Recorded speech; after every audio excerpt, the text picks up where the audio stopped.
Today, you're all here to listen to Professor M.D. Nalapat. M.D. Nalapat, I think some of you who watch television, which I think is very few of you, would have seen him on television very often. Almost every night he's there as a political analyst on television. He is also been a journalist, worked with the Times of India and a lot of other newspapers before he moved on to television. Other than that, he still writes for the Sunday Guardian even now, and he is also a professor. He is associated with the Geopolitics and International Relations Department of MAHE. He is also an UNESCO Peace Chair of Human Rights, Peace and Justice. Yeah, and Sir is widely traveled. He has a lot of experience from the ground. And on Saturday, when we met after a meeting, a formal meeting, I just asked him, Sir, how long you're here, and requested him, and he readily agreed to come and talk to all of you. And today is going to talk about Russia and Ukraine war, the alternative insights. And after his talk, I'm sure you'll have a very interesting Q&A session. And please make the most of it from all the opportunities that you get in interacting with him personally. Yeah. So over to you, sir, and thank you for accepting our invitation.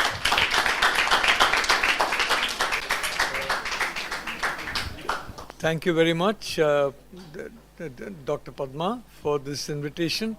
And I'm very happy to be here. And I think, judging by what I'm seeing in front of me, I think you are also very happy to be back on campus rather than staring at a laptop. I think there's quite a big difference in being on campus, being with other students, and generally a different kind of world from sitting in a room in front of a laptop for a long period of time. Of course, certain items such as warfare have actually become laptop oriented. You have drones, for example, playing an increasing role in warfare, and therefore some of the best soldiers are people who have never really faced a bullet in their lives and who are not conventional soldiers, but who are very adept at handling the instruments that are basically directed from their laptop. So you have this hybrid world today, the physical as well as the virtual, and I'm glad you are making this kind of a transition from one to the other. When you go back to your room, you'll be making one more transition into the laptop. Then again, coming back here. So it's an interesting world. And, why Dr. Padma wanted me to discuss the subject of Ukraine, because this is something that has been going on and going on and going on. And the after effects of that, even assuming that the war ends in a short time, which is unlikely, the after effects of that are going to continue for a very long time to come. And almost from the beginning, it has hit India, different countries in the world. So it is an important subject, because don't forget, when you're writing about contemporary events, you have to write about it in a context. And the context is major events taking place around you, around different locations in the world, which have an impact on your particular area of stay, area of concern. That's where Ukraine is important. Why I thought I would do this to you is because Ukraine actually is a perfect example of alternate realities. Now you have the experience of alternate reality every day in your life. Somebody may seem to you like an excellent person, to somebody else as an absolutely horrible person. These are two completely conflicting realities. It's a reality to one that this person is fantastic. It's a reality to the other that this person is horrible. Now, who's right? Who's wrong? This is something which, there's no easy answer to that. There would have been a set of postulates on the basis of which first particular suggestion, that first particular impression was made, a set of postulates on which the other alternate impression was made. And when we talk about the Ukraine war, we are essentially, we are looking at two entirely different realities.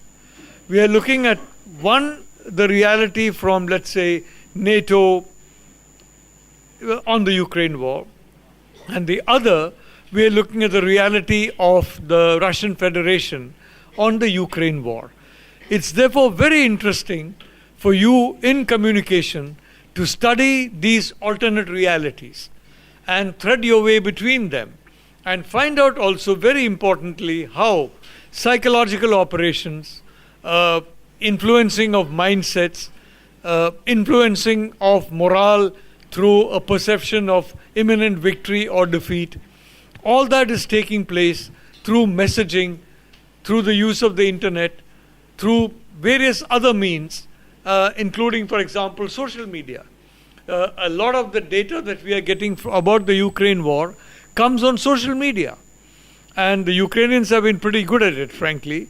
I think they have been advised by some pretty smart people to give an impression of constant forward movement, and essentially also to give morale among their own people, that you're fighting for democracy, you're fighting for the whole world, you're inconquerable in your courage, and therefore fight on.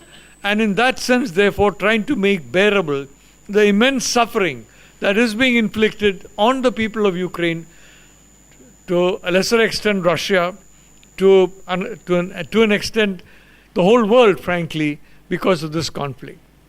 So if you look at the Ukraine war, you see, for example, two television channels.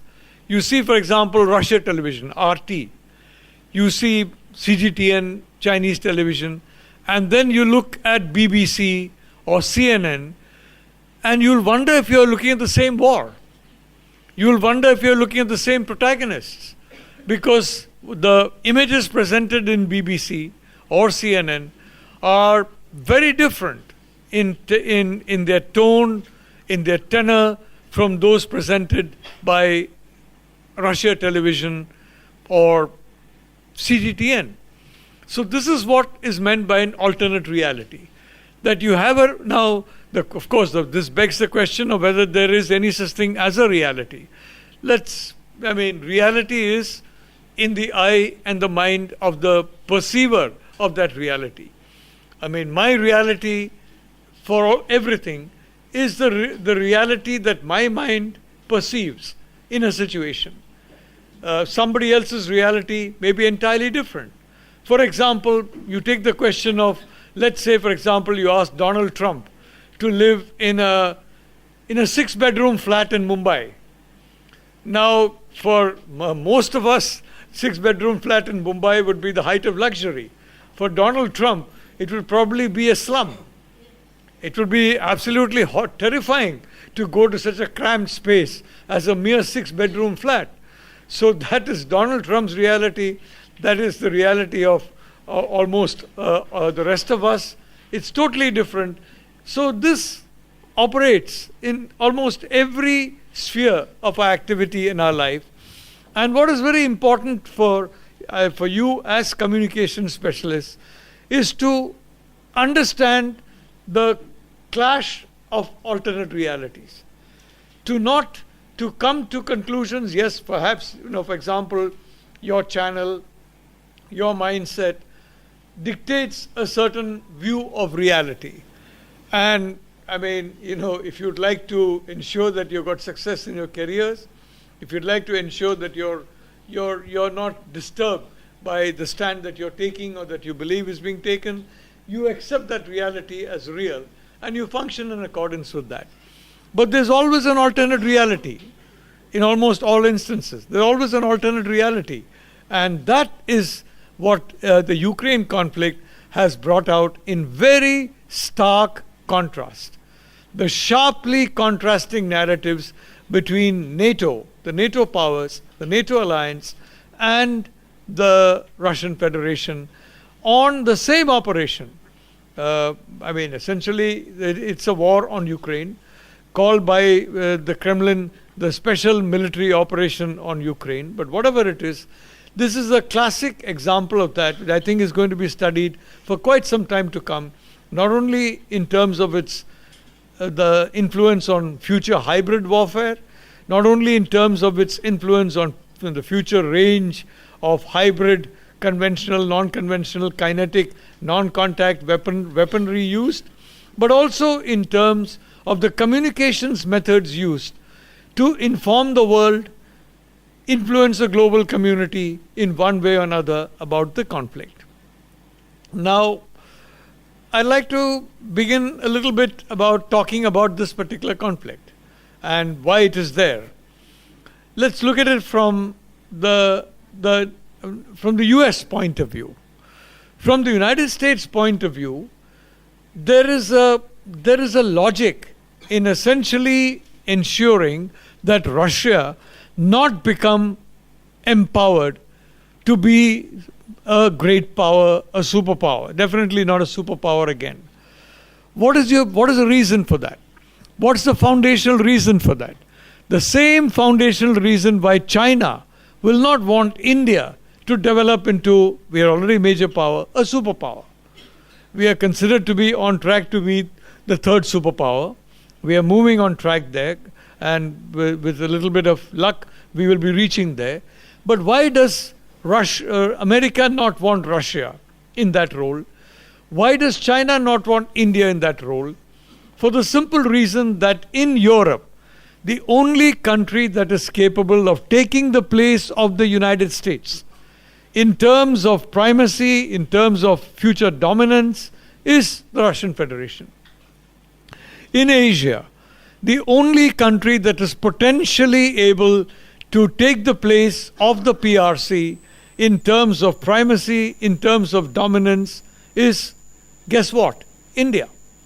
So obviously, if you're a strategic analyst and you're looking strategically at your challenges, at your threats, at your opportunities, if you're an American, you will say, for heaven's sake, we don't want Russia being empowered in the least. We would like to drain Russia of whatever influence and power it already has. We would like to block Russia from having any means of empowerment, any kind of gaining of synergy, and specifically blocking it off from any kind of synergy caused by interaction in Europe, which, by the way, is a continent where half the land area is the Russian Federation.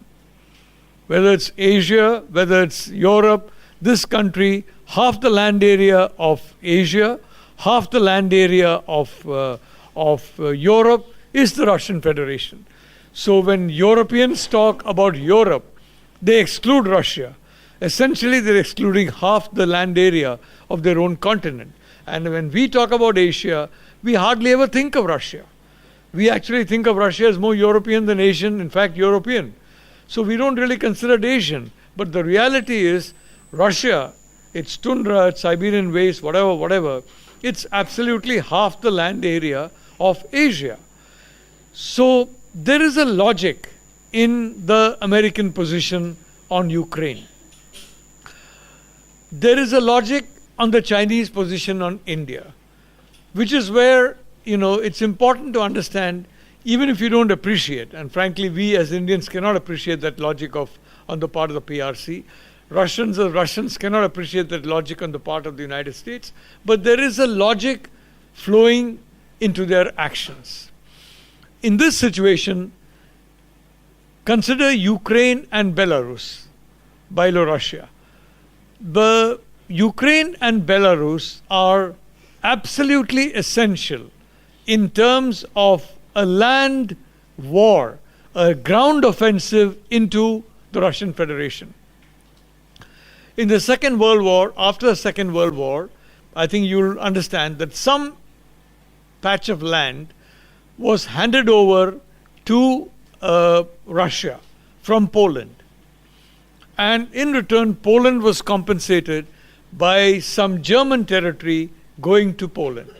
So Poland got German territory and in exchange gave Russian territory to the Soviet Union. That territory is ideally suited in terms of two and in fact 3 passageways for a land offensive from Europe proper into European Russia. So if you've got control of that territory, you have a means of entering into European Russia through a land war boundary, which is why Ukraine has always been central to the security of Russia. Belarus has always been central, has always been central to the security of Russia, whether it be the Russian Federation or the Soviet Union earlier, and now the Russian Federation. Now what happened in 1992? You had the breakup of the Soviet Union. Ukraine became a separate country. So what does that mean? It means that that area of land which was taken away from Poland, which is a passageway into Russia of land armies, goes under the control of Ukraine. It is no longer in the control of the Soviet Union, it's in the control of Ukraine. Belarus also becomes an independent country, independent of the Russian Federation. In the case of India, I'd like to say that, I don't think our leaders were, we had a very saintly group of leaders who took power in 1947, an extremely saintly people, and saintly people don't really consider matters as unsaintly, if I may say so, as geopolitics. So as a consequence, whether it be Pakistan-occupied Kashmir, whether it be various other situations, we have made certain concessions which strategically were not very helpful to us in the event of a future conflict. In the case of the Pakistan-occupied Kashmir, entry into the Central Asia, entry into Afghanistan, all that was blocked as a consequence of the loss of POK. In other situations as well, we were offered Gwadar, we refused the Gwadar. That would have given us an entry. But anyway, let's not go into that. The fact is that the Russians are not like the Indian leaders of 1947. They are players in geopolitics. American leaders are also players in geopolitics. And today, of course, Indian leaders are also players of geopolitics. I'm talking about the saintly leaders who took power in 1947 after the freedom struggle. So here you have these two critical countries to Russia in terms of its own security. You had an effort in Belarus to have a coup there against the existing government. Earlier than that, there was a coup against the existing government in Ukraine. If you remember, in 2014, there was a guy called Viktor Yanukovych. Now, Ukraine is a country in which you have Ukrainian-speaking and Russian-speaking people. Actually, every Ukrainian speaks Russian. The difference between Ukrainian and Russian is the difference between, let's say, Bhojpuri and the Mithila, language. The difference is very, very small. But anyway, the Ukrainians see themselves as a separate entity. So they have been accentuating the differences between them, their language and the Russian language. But actually, they are very similar and they are part of the same family of languages. But having said that, there was a gentleman who was Russian speaking, Viktor Yanukovych, who was the president of Ukraine. He was elected the president of Ukraine because you have a large number of Russian speaking population in Ukraine as such. As a consequence, Russian speaking people had played a very strong role in election results in Ukraine, and therefore you had a Russian speaking person, Yanukovych, as president. And this chap was definitely not hostile to Russia. Now, if you, let's say, I'm not saying this kind of a strategy actually took place, but if you have a strategy in which you want to grab Ukraine into the NATO sphere of influence, away from any kind of being affected by the Russian sphere of influence, you would want to get Mr. Yanukovych out, because he is definitely not hostile to Russia. He is Russian speaking. So in 2014, there was something called the Maidan Revolution. Now, the Maidan Revolution, if you look at Western books, if you look at Western television, was a fantastic popular movement against a dictatorial, brutal puppet of Russia. I'm not sure that, that is a very correct description. But the Maidan Revolution, quote unquote, has been put as a textbook example of the defense of democracy. Now, others may argue that democracy means voting. Democracy means election. If you have an elected leader in power, then the democratic way of removing that elected leader is to wait till the next election and then get him defeated. And then he sends off. But Maidan was a different situation. It was a removal through the streets of Yanukovych. Yanukovych had to literally flee to his life, for his life, out of Ukraine, because he was being, threatened and other things, mainly because he was friendly with Russia. After that, if I'm not mistaken, you had Petro Poroshenko, who came as the president. He is called the chocolate king of Ukraine. Some wonderful chocolates are being made by the Poroshenko factories. And now these days they are more involved in making munitions. I'm not entirely sure ethically whether munitions and chocolates go together. I don't think they do. I would have preferred Mr. Poroshenko continuing with chocolates. But anyway, the reality is that from then on, there became a situation in which the Russian language was, in a sense, sought to be eliminated from the curriculum in Ukraine, in which Russian-speaking people were treated, in a sense, as being, potential fifth columnists almost, not really Ukrainian. And Ukrainian-speaking Ukrainians were promoted, Russian-speaking Ukrainians were demoted, and they started getting marginalized inside Ukraine. Now, of course, frankly, when this became visible to Russia, to President Putin in the Kremlin, Putin decided that enough is enough. He's got to move, and he's got to protect the Russian-speaking enclaves of Ukraine from this kind of an effort to kind of marginalize Russian speakers in Ukraine. So before that marginalization effort came to the Donbass, Lugansk Republic, eastern Ukraine, which was actually very close to Russia and which is absolutely full of Russian-speaking Ukrainians, he decided to move in his forces in 2014 and capture that. As you know, he captured Crimea. Again, Crimea is a very important peninsula from the point of view of defense, of naval defense, etc., etc.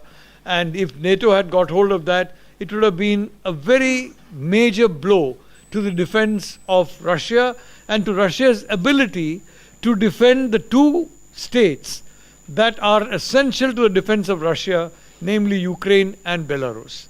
So Putin moved into Crimea, Putin moved into Donbass, etc., etc. But actually, this kind of a movement, which took place this year, February of this, it took place in fact in 2014. In effect, you had a takeover of the Donbass and a takeover of Lugansk around 2014, because it was very clear that the Ukrainians were looking at a situation in which Russian-speaking people, the influence of Russia was diminished to zero, and the influence of Russian-speaking people was diminished to very low levels compared to what they were pre-2014. So, in this situation, you have from 2014 onwards, there has been, in fact, a conflict. There's been a conflict between, the Russian military has not entered into it. You have these Russian-speaking people forming their own militia. This militia is heavily helped, funded by Russia. You have Russian people, Russian soldiers, training them, helping them to hold their own against the Ukrainian military. And the Ukrainian military has been assisted by Ukrainian-speaking militia who are completely anti-Russian. So this is what the Russians call Nazis. I'm not sure that it's fair to use that name Nazis. Others use the term Ukrainian nationalists. I'm again not sure of that. In my view, a real Ukrainian nationalist will welcome Russia, Russian speaking, Ukrainian speaking, and everybody live together in one united country. I think Ukrainians would be benefited if that kind of a harmony took place. Just as in India, for example, we have different religions, different faiths, different states, different languages living in harmony. And I think it's absolutely a given that that kind of harmony is very essential to the progress of India. You can't call yourself a nationalist if you regard one section of the Indian people as somehow not part of the nation. Everybody is a part of the nation, and if you're a nationalist, you can only be an Indian nationalist. You can't be any other kind of nationalist. So frankly, it's a term that's been used by CNN, by BBC, by that kind of alternative reality building. But I wouldn't consider either those who want to see Russia and Russians become the overlords of Ukraine, or those who want to see Russia and Russian-speaking Ukrainians eliminated from Ukraine. Neither of them, in my view, can be called Ukrainian nationalists. The real nationalists are people who are looking for a reconciliation between these two sides. Whether that will come or not, I'm not very hopeful. But I just want to use the term nationalist. Of course, if you use the word nationalist, the Europeans and the North Americans, when they use the term nationalist in Asia, it's a negative word. Somehow nationalism is a negative word in Asia. But it's a very healthy word in Europe. It's a very healthy word in the United States. Difference between Canada and the US, if you cross over from Windsor, enter the United States, one thing is you see the American flag everywhere. The Canadian flag is hardly there in Canada. You go to Ottawa, you go to some other places, you may see the Canadian flag. Otherwise, no Canadian waves the Canadian flag. Whereas you go to United States, I mean, every second American that you're seeing is waving the stars and stripes. I'm not sure if that's because they're more patriotic or they want to show their patriotism, whatever, but it's a striking difference between the two countries. So what I'm trying to say is that, in this situation, we have to be very careful about using terms like nationalist, not nationalist and all that, because again, these are, in a sense, artificially created realities. Now, in my case, for example, around 2020, I did a lot of research into the tweets, into social media activity. I had some people to help me. In fact, we have a very good department here, a Department of Geopolitics, International Relations, just as your department is a first-class department, and both these departments are part of the ambit of the UNESCO chair. But I'd like to say that, there was a conscious effort by external players to use social media to promote narratives that strengthen the fringes of society. In two countries in particular, United States and India, the two largest democracies, the two biggest democracies, United States and India. So in the US you see white and black, rich and poor, conservative and whatever, Republican and Democrat. You see the fault lines becoming bigger and bigger. In India, you have fault lines based on religion, which is absurd, because the DNA of every one of us is a compound of the Vedic, the Western, and the Mughal.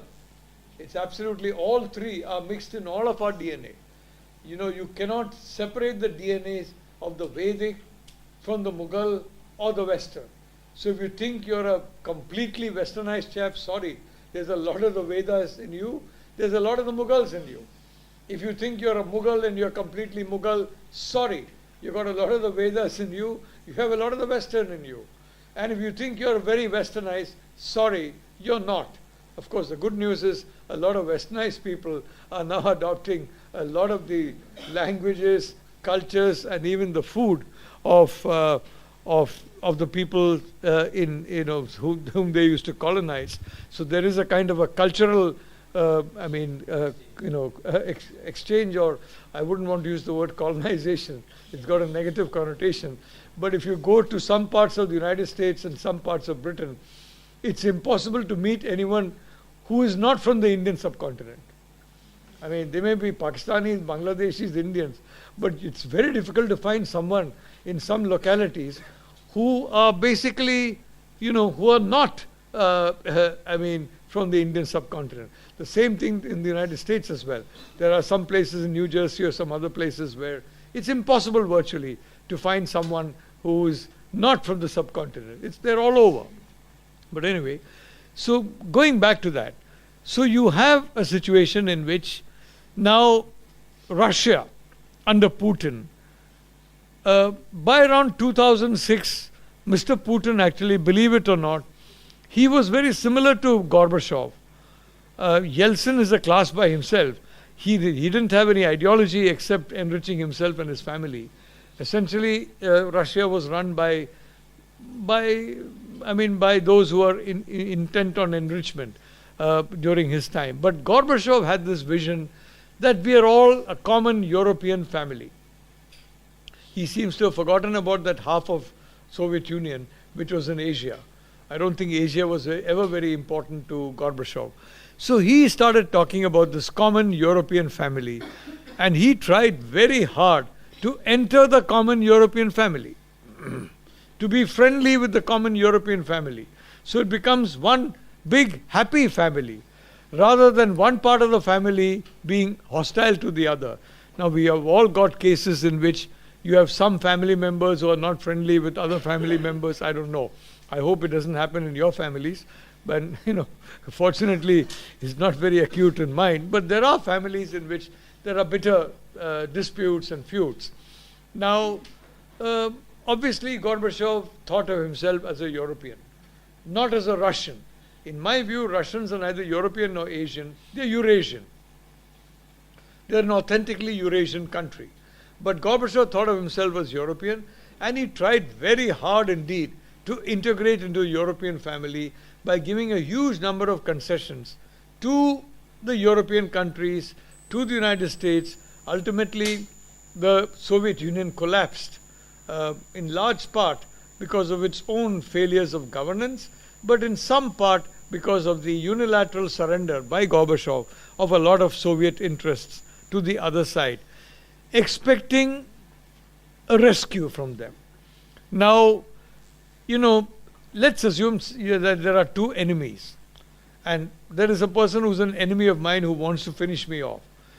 And I expect him to help me, help myself. It's a little bit of irrational expectation. So from the beginning itself, Gorbachev's expectation that America and Europe will step in and help the Soviet Union become stronger and economically, self-sustaining. I think from the beginning, the poor chap had no chance, but he believed it and he worked according to that. Even Vladimir Putin, who took over in 2000, if I recall, end of 1999, Yeltsin handed over to Putin, Putin took over. He tried for 4 or 5 years. In fact, some would even say up to 2006. In my view, I put it around 2004, trying to get into this common European family. Putin is from St. Petersburg. St. Petersburg is considered to be as European a European city as you can find. The St. Petersburg people consider themselves to be wholly European. More than the Russian identity is the European identity that counts in St. Petersburg, unlike in Moscow. So, Putin tried very hard to integrate into this common European home. Now, what was the problem? The problem was the United States. The United States would definitely not want this integration of Russia into a quote-unquote common European home through entering the EU, entering NATO. Putin was ready to enter NATO, believe it or not. The man who's today being demonized as the enemy of the free world and the most hostile individual to NATO was keen on entering NATO. He was very keen on entering the European Union. It must be embarrassing for him to be reminded of that, but that is a reality. until around 2006, according to most account, 2004 in my reckoning, he finally started understanding that this dream is only going to be a dream. And of course, he didn't look at the United States, he blamed Germany, France, and Britain.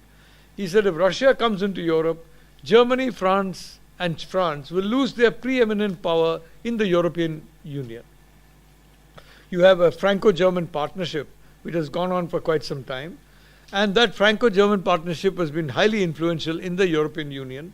So if Russia comes in, Russian influence will very certainly, thanks to the economic and other benefits of that kind of a synergy, will probably overpower that of France and Germany. The reality is that the main force against Russia integrating and strengthening itself was the United States. The same reason why China does not want a strong India and will block any effort at India utilizing synergies. The same reasoning as the United States reasoning is the reasoning of China in the case of our country. So, in that situation, in 2008, if you recall, Putin, Abkhazia and Ossetia, two areas he took over from Georgia. He, in a sense, truncated Georgia. The Georgians were, in my view, had more common sense than the Ukrainians. They understood that you can't fight this huge monster, and they accepted what they even now call a temporary loss of territory. It may be temporary, it may be permanent, who knows, but they accepted it, and now there's an uneasy equilibrium between them and Russia. That equilibrium may be affected if Georgia joins NATO, but as of now, it's an uneasy equilibrium. Then you had Crimea being taken over. Then you had the Donbass. So, in that situation, why, from the Russian point of view, all this was done essentially to protect Russia itself from an invasion by NATO into Russia. Now, whether NATO has any such plan or something, I personally doubt it. But the main reason why Ukraine and Belarus is important militarily is as the two entry points into Russia. So Putin wanted to choke those entry points. In Belarus, there was an attempt at a color revolution. The president, I think, Lukashenko, he was sought to be toppled by a Ukrainian-style operation. And of course, the Russians moved in. They moved in troops, they moved in tanks, and they crushed it. In the case of Ukraine, they could not move in troops and tanks fast enough to crush the effort against Yanukovych. Ukraine is far bigger than Belarus, and for that reason, the Russians probably could not react in time. But after that, they tried to strengthen their position by these eastern regions separating from Ukraine proper and by Crimea and various other means. Now, that's where NATO comes in. Personally, if you look at it from an overall point of view, in my view, it was commonsensical on the part of the Ukrainians to, like the Georgians, say, all right, these guys have come, they have grabbed about 23% of my land. Okay, I've got the balance 77% or 78%. I'll keep that, and be okay with it. I'll say temporarily. They decided on a completely different strategy. They decided on a strategy of trying to win back through military force the Donbass and the Lugansk Republic. And they launched a war on Donbass and the Lugansk Republic, which then brought in Russian intervention, and the rest, as you can see, has been played out over television screen. That battle is still going on. Now, the long-term impact of this is huge. The impact of this on food grain has been huge, on oil has been huge. Now, finally, the impact of this on Western economies is substantial. In my personal view, it's a godsend for Asia from one point of view, because now Asian companies will be finding it much more easy to compete against European companies. Even Germany is now shooting itself in the foot by trying to block off Russian resources. Please remember, Russia is half of Europe, half of Asia. It's an enormous, storehouse of resources. If you block yourself from half of your continent and half of the biggest continent in the world, you're handicapping yourself. Why the Europeans are doing that, I'm at a loss to understand that. And now increasingly many people in Europe are asking the same question that some of us asked in February itself. February, March, April. The same question we asked. Why are you guys doing this? You're committing harakiri. Please don't do this. Because, and the Ukrainians also, a sensible thing, as I said, I'm a person who wants to see peaceful relations. But even when you see peaceful relations, don't always believe that truth and justice, so-called, will always prevail on earth. First of all, it's my truth and your truth. It's my justice and your justice. There's a big difference, therefore there is no absolute version of truth, there's no absolute version of justice. In that situation, in my view, it would have been better for Zelensky, and I honestly thought Zelensky would accept that kind of a status quo, like the Georgian leadership very wisely did, and learn to live in a coexistence with Russia. But then you had NATO telling, through the Ukrainian nationalists, etc., that look, we can conquer the whole of the Ukraine. We can take over Donbass, take over the Lugansk Republic, and from that period onwards, the Russian and NATO have been in this proxy battle. Now, of course, the problem there, if it, for example, extends to the Baltics, to a NATO member state, if, for example, the problem on resource crunch, the problem on what is likely to happen in terms of oil prices, in terms of food grain prices, you're already seeing the impact. That's a different matter altogether. Where this whole tangled mess is going to end, it's hard to say. I had made a prediction about 5 months ago that when winter comes, there's going to be a slackening of public support for the war. And certainly we are seeing that even in Germany. We are seeing that in France. We are seeing that in Britain. High prices and problems with energy supply are creating an impact. We are seeing that in the United States also, where but whether that will be sufficient to prevent NATO from this, I don't know, because frankly, there's one explanation for this, which is there are different hypotheses. One is that NATO understands that it's an inevitable battle in the future between China and NATO. Inevitable in the future. A World War III kind of a situation. A Cold War 2.0 is already on. The first Cold War was USSR and US. Second Cold War, PRC and US and allies and partners, including India, if I may say so. So it could be that, I don't know, that you knock Russia out, weaken it so much that even if it joins hands with China, it's not going to be strong enough. I don't know. But frankly, whatever the reason, this situation has taken place in which now you have this kind of a clash between the Russian Federation and Ukraine, but it's a proxy clash between the Russian Federation and NATO. And both sides are there, they are both engaged in it. It's a war of attrition.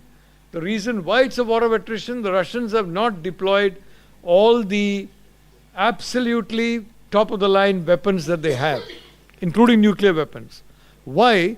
Because they don't want those weapons to be used and the Americans to understand those weapons in case tomorrow they have to fight the Americans. The Americans have not given Ukraine the absolute cutting-edge weapons that they have developed. Cutting-edge weapons, of course, they're using a lot of cyber weapons. Extensive use of cyber weaponry, non-kinetic warfare, non-kinetic weaponry is being used, but not kinetic weaponry. Also because you don't want the Russians and the Chinese to find out what the modern kinetic weaponry is in NATO.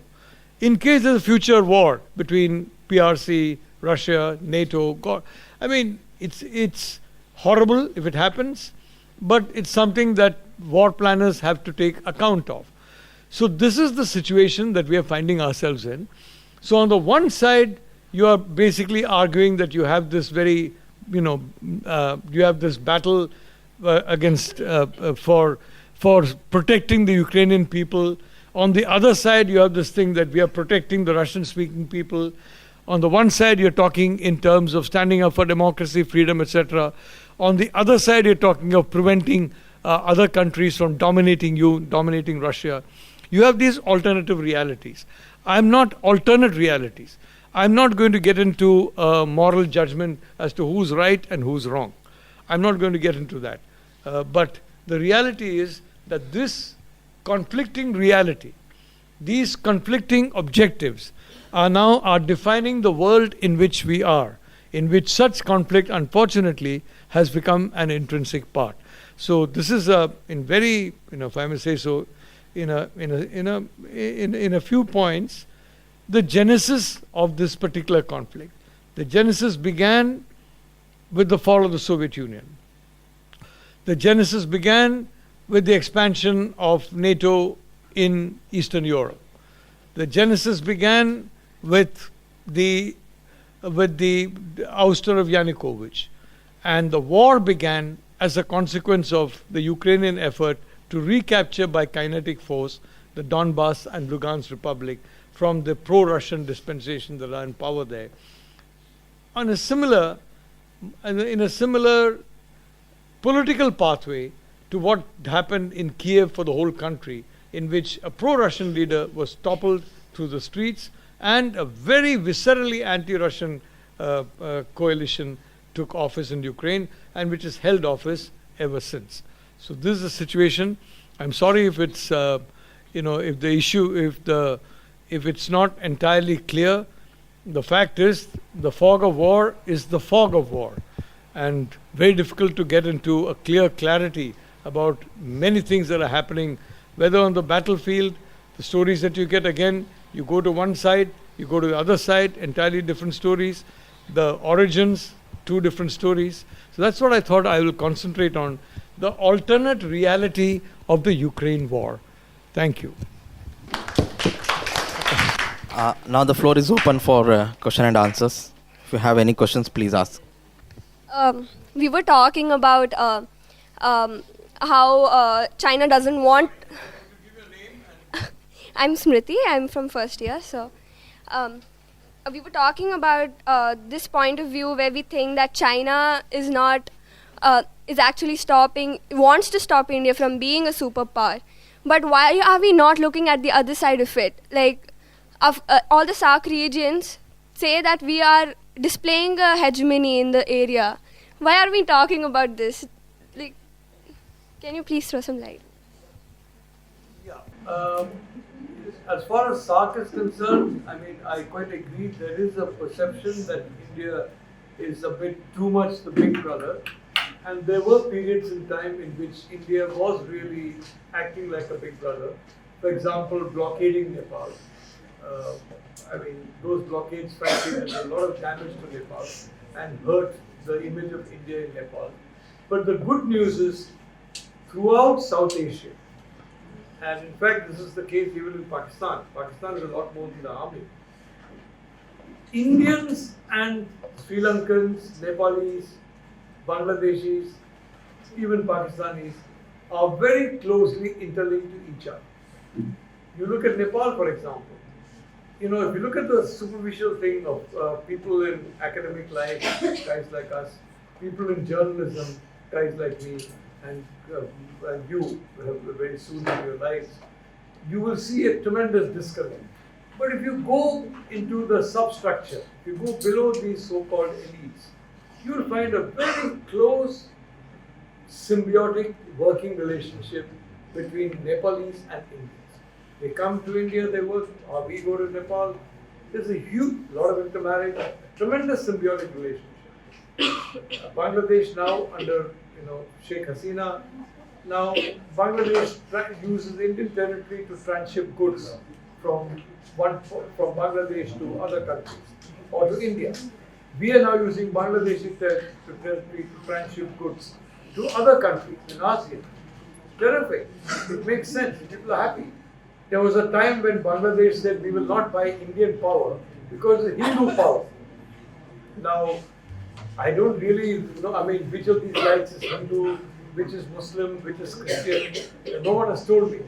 I mean, I don't know which power we are using, whether we're using Hindu power or Christian power or Muslim power or Buddhist power. But I think in Bangladesh was a live argument. We should not buy Hindu power. Today, we are buying a lot of Indian power. It's Indian power, for God's sake.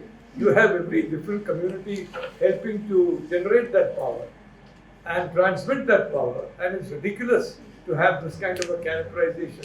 But things have changed there. So I'd like to say, our people are not hegemonic. Sometimes governments tend to be a little overbearing.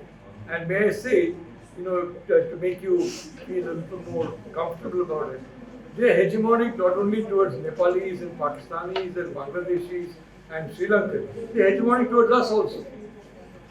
We have very nasty colonial laws in this country. And under those colonial laws, you can arrest anybody for any reason at any time. The British had those laws to ensure that they could keep the population on a very tight leash.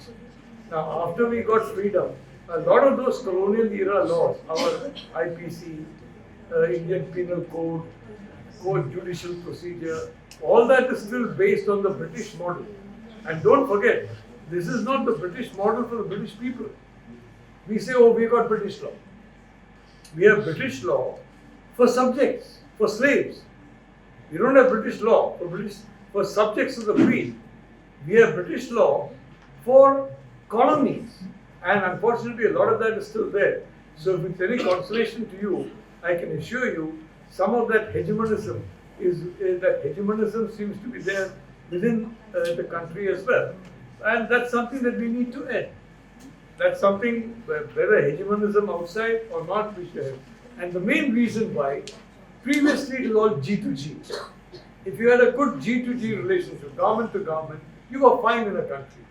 Now public opinion is important. I was never an admirer of Imran Khan. Back in the days when there was so much of admiration for Imran Khan, I've gone to a cricket match in India where Imran Khan was playing. And I can tell you the screams and the shouts and the tremendous appreciation for Imran Khan, it really kind of deafened me. But the reality is, today this chap is challenging the Pakistan military. Nawaz Sharif tried to do that, didn't succeed. Imran Khan is the first Pakistan leader since the era of Ayub Khan who's challenging the Pakistan military. And the Pakistan military seems afraid of doing anything against him. So I've almost begun to like Imran Khan. Because for me, it's quite a big thing, because I think Imran Khan is a fairly simple-minded chap. He believes Imran Khan is always right. He's got that wonderful self-assurance about himself. He was right when he was working to the dictates of military. He's now right when he's challenging the military. And I think, God protect and preserve that kind of wonderful, absolute self-confidence in himself. He's giving the military a tough time in Pakistan, and the military is the problem in Pakistan, not the people. In my case, for more than 20 years, I used to write for a paper called Pakistan Observer, which is the favorite paper of the ISI and the Pakistan military. The first English paper that any member of the ISI or the military would read was Pakistan Observer. And they would read a column by a particular Indian there. Why was I asked to write a column by Zahid Abbas, who was a friend of mine in Pakistan? And because they said, look, you're saying we're anti-Indian. How can we be anti-Indian? When they met Americans, when they met Europeans, why is your paper so anti-Indian? How can we be anti-Indian? We have this chap here. He's Indian. We have Kuldeep Nair. Me and Kuldeep Nair were only two columnists in Observe. And needless to say, I never mentioned anything about India-Pakistan issues. I used to talk about Germany, about France, about Russia, not about China, everything except India and Pakistan. And almost everything except subcontinent, because I wrote about India and Pakistan. The sub-editor who gave my copy was going to find himself a state guest for a long period of time. I didn't want to do that to anybody. I've been a state guest myself during the emergency. I'm not very happy with the experience. I don't want the experience to be repeated by anybody. So I'd only like to say, young lady, that, don't worry about that hegemony. It's a colonial practice. And slowly we're getting rid of it. Modi's policy is activist. Modi's policy is neighborhood first. And a lot of that is now cultural, people to people, person to person. And that is the important thing. Because it's not just G to G, it's civil society to civil society. And in that term, even in Pakistan, Indian civil society and Pakistan civil society, especially the people who are fed up of this military domination, they're coming together. So don't look only at government. You seem to be headed for a career in the IAS or the IFS or the IPS. And if you're doing that, good.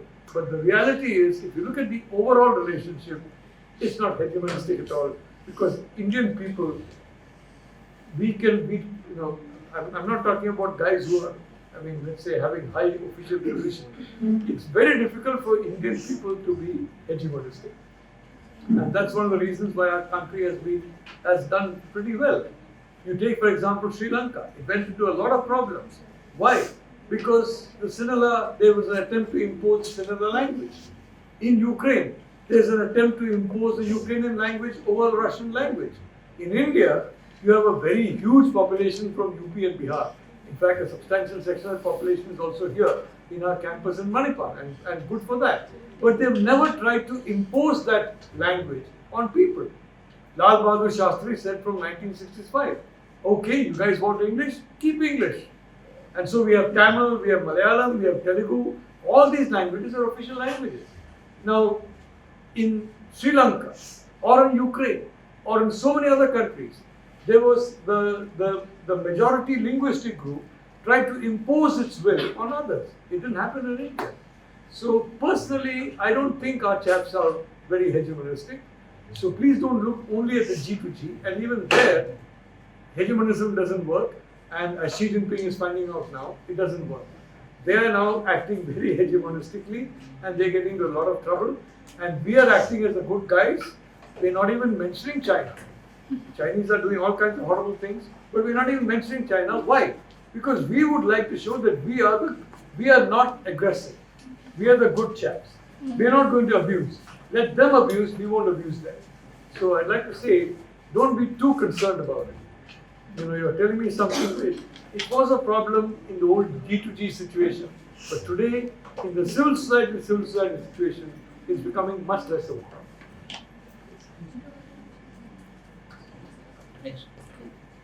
Hello, sir.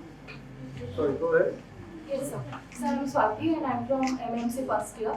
So as you talked about alternative reality, so my question is, sir, how do you think that Russian media manufactured an alternative reality about the war in Ukraine, and what are its long-term effects on that? That's a good question, and I'd like to say that honestly, Russian-speaking people honestly believe that they are in danger. It's not that they're being told by Putin, you better say Russia is in danger. They honestly believe it. And when you look at the experience of Russian-speaking people, you have, as soon as in 2014, the Russian language was completely downgraded. Russian-speaking people were removed from a lot of key positions.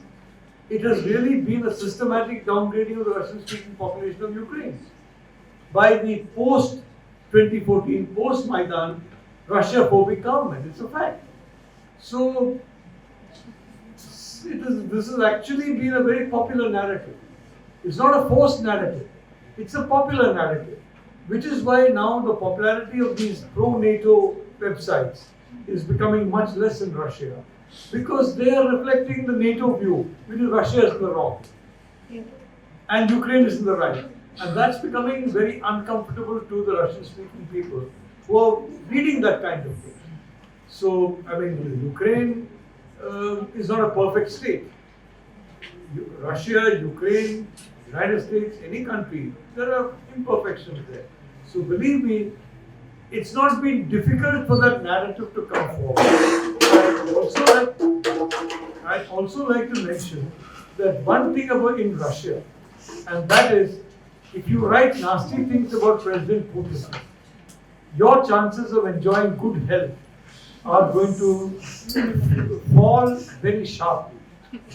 You had better And you had better ensure that you have a good life insurance policy or a good air ticket out of Russia and a good visa out of Russia, because no smart person in Russia will openly challenge Putin unless that smart person believes in Russian ruling.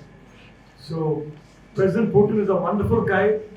He knows he's a wonderful guy. And the point is, obviously a Russian citizen who doesn't know that he's a wonderful guy is not much of a citizen.